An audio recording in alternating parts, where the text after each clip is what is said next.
One, let me first introduce you these students, just quickly. My name is Ablai. I'm very passionate about mountain biking and everything about sneakers. Hello, my name is Becca, and I'm still searching for myself. Hello everybody, my name is Yanlek. I'm 16 years old and I am interested in art and NFT. Hello everyone, my name is Kanesh. I'm 17 years old and my hobby is playing basketball and volleyball. Okay, thank you guys. You are free now. Just one question for the audience. Can anybody from this room tell me how can we find the average or calculate or make something average of these absolutely different four persons? I think it's impossible. So I want to start with one story from the book I read. It's by Todd Rose called The End of Average. There is a story about the one military Air Force company. They had some problems. They had very good planes, they had very good pilots, they had good instructors, but the results of these military flights became worse and worse, and they couldn't understand why.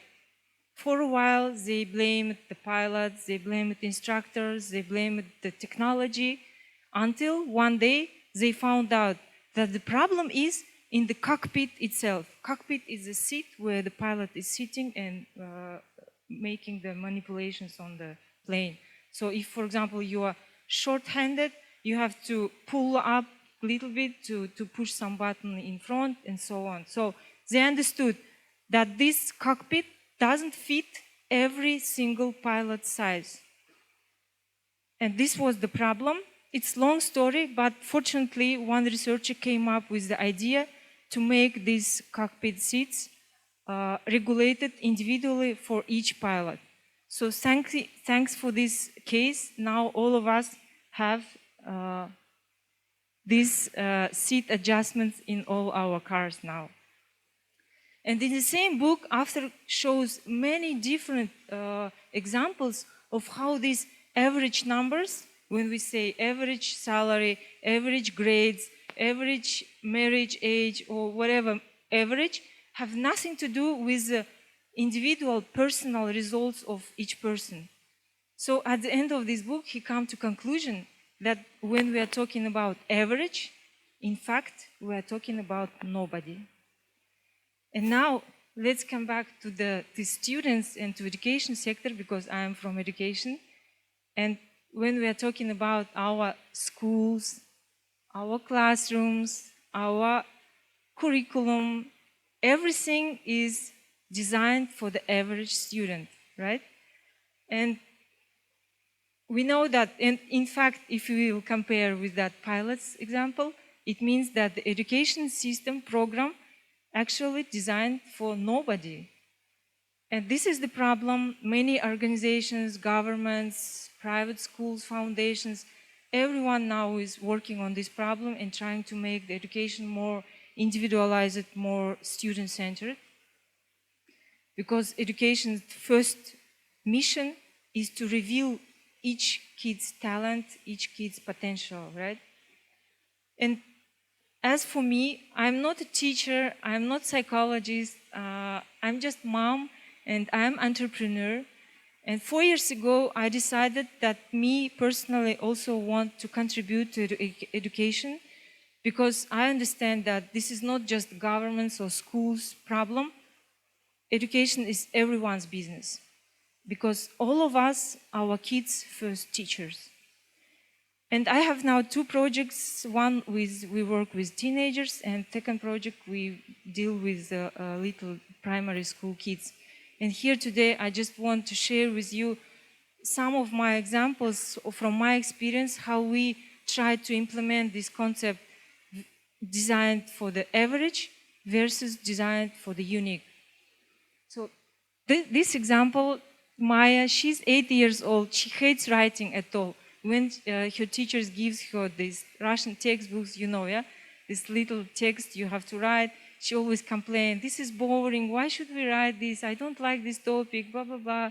So, and then her teacher found out that she's really crazy about makeup stuff, hairstyles, fashion, and she started to give her tasks around her interest. And one day when she gave her the task to prepare the presentation on the makeup, Maya, with great enthusiasm, with really passionate interest, wrote 2 pages of A4 format, handwriting, really with great joy. And after this case, her teacher, when she wants her to make some handwriting, just give her these tasks around her makeup passion. About admission process, everyone here knows that and somehow in their life feel it, that when we come to schools, you have to make some tests. Yeah? The school check your IQ or some of your skills, maybe communication skills, and according to these test results, they make decision, oh, this student fit our school, we'll take him or not. In our schools, we don't make this admission test. We strongly believe that every kid can learn. And this is actually their natural skill to learn. So we don't make these admissions, we just make the demo day, we call it. We make the big room with many different stuff in it, piano, some music instruments, Lego, different games, something for activities, and just put kids in this room and just observe.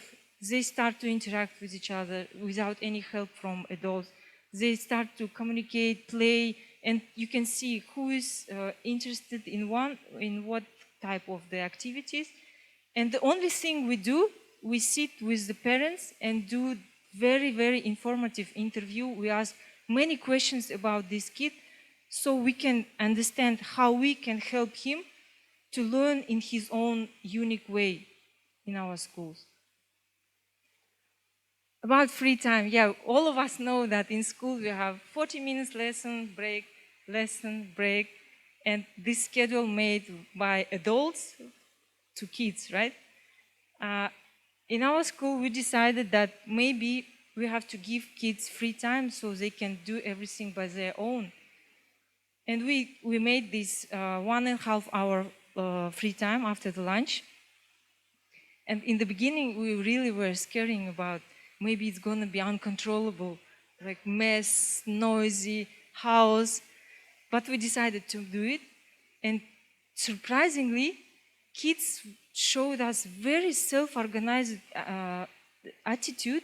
They divided by groups, they divided by interests, they started to play games in different places, they started to make some tournaments, challenges. Without any help from adults, we can tell them nothing, like it's just their time. And the most important, what we realized is that when we gave them this 1.5 hour free time, it's very valuable for them. They start thinking about how they're going to spend this time from the morning. And they became more responsible on their academics because they know that they want to accomplish everything till the lunch, so they will be really free in this 1.5 hours afternoon. Another story about out of mood days. All of us human beings, yeah, sometimes all of us have these out of mood days when we don't want to study, to do anything. So we have Jan, he's very changeable in his mood. We see it from the first step when he entered the school. So such days we don't touch him at all. We don't give him any tasks. We just leave him alone with his class. He likes to play this clay stuff. But when he's in mood, he's super productive and he overfulfills all the curriculum. So it's very interesting. He has this up and down mood, but when you fit his lessons plan under his mood changes, he just make everything very quickly and in time, with joy, with great passion, without any pressure from the teacher's side. Yes, this is not new actually. Everybody hates grades. We think we don't use them also.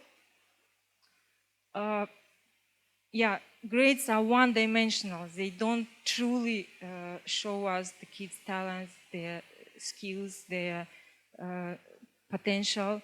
And I would even say personally that in some way grades are abusing, because you can say she's A, she's B, he's C or 5 or whatever. And we just write narratives or like personal letters to the parents, feedback letters to the kids, where we in detail describe the process, what we can do further, what is his strengths, weakness, and so on. So I think this is more respectful treatment for the students, because learning is actually their work. Yes, out of school days, we strongly believe that most of the knowledge, even maybe all the knowledge, lies out of the school. So school is just a little part of this world where kids can come and interact with each other, do some research, or talk to each other, find friends. But the knowledge is everywhere. So life is so colorful. And we decided that every Wednesday, our kids will not come to school, they will go outside. We can go to farms, we can go to different companies, we can go to gardens to work, or forest, or trip can be anywhere.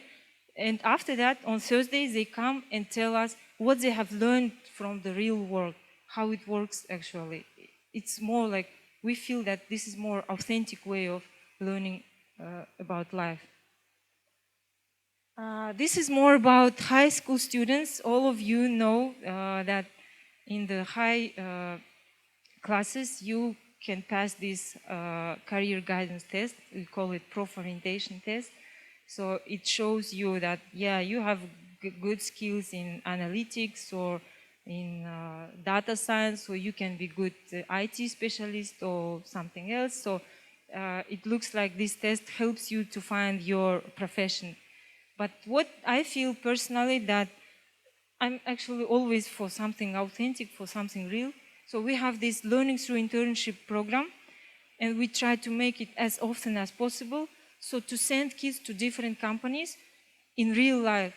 So then I think they can see by their own eyes, they can feel, they can ask questions, interview, just make some job shadowing, or it can be just interview or visit, but they can feel the culture, the process of the company, what is their routine, how they communicate. So it gives them like more wider picture of what is this profession and how it looks like, and they can feel like, is it mine or not, or maybe I can change, or maybe I can choose something else. So they have to try as much as possible different professions to see them in real life. And about the average career path, usually we have SAT, you're gonna pass this test or ENT, then go to university, then go to diploma, master degree, and job, and you make some career. But what I think that nowadays, most of the companies now even don't look at your diploma. They just want to know what you can do and what is your skills. And that's why we encourage kids to think more wider and to think their own way of building their happy and conscious life. Maybe in the high school you will start your business and take some courses to grow in this area. Maybe you will have gap year, or maybe you will go to have some job and then go to university. So here I just want to share a final example of one girl. She's Camila. In her 11th grade, she was really confused about what to do, where to go. And the family, everybody around said, okay, if you don't know what to do, just go to some university, let's say KIMEP in Almaty, and get your diploma in marketing or management or something. So at least you will have diploma. But she has guts. She said, no, I don't want to do this because everybody does it. I just want to follow my own way. And she decided to take gap year. She started to work. She started a little bit her business, and then she's good at fashion design. I'm her client actually.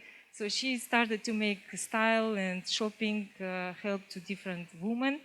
And after 1 year, we asked, okay, Camila, now we think you are ready to go to university. She said, no, I'm not ready. I will take another gap year. And she went to Almaty to work in Saks Fifth Avenue as a fashion consultant. And she really expanded her networking. She knows every designer, everything about this sector. And now, after second year of gap year, she with inner confidence now going to Italy to some university in fashion design, following her real passion with great experience and with great confidence in her. So what I have learned from all these cases that there is no one universal method or algorithm or way how we can help kids to reveal their potential, to find their own way. Sometimes it can be just one word. Sometimes it can be just good question you ask the kid. Or sometimes it can be just very good meeting with interesting person. You never know. Just keep trying and trying to find their own way. And the only thing I want to everybody know, I mean the adults, teachers, parents, advisors, mentors, all of us, we have to trust kids and we have to see their uniqueness. Thank you very much. Welcome.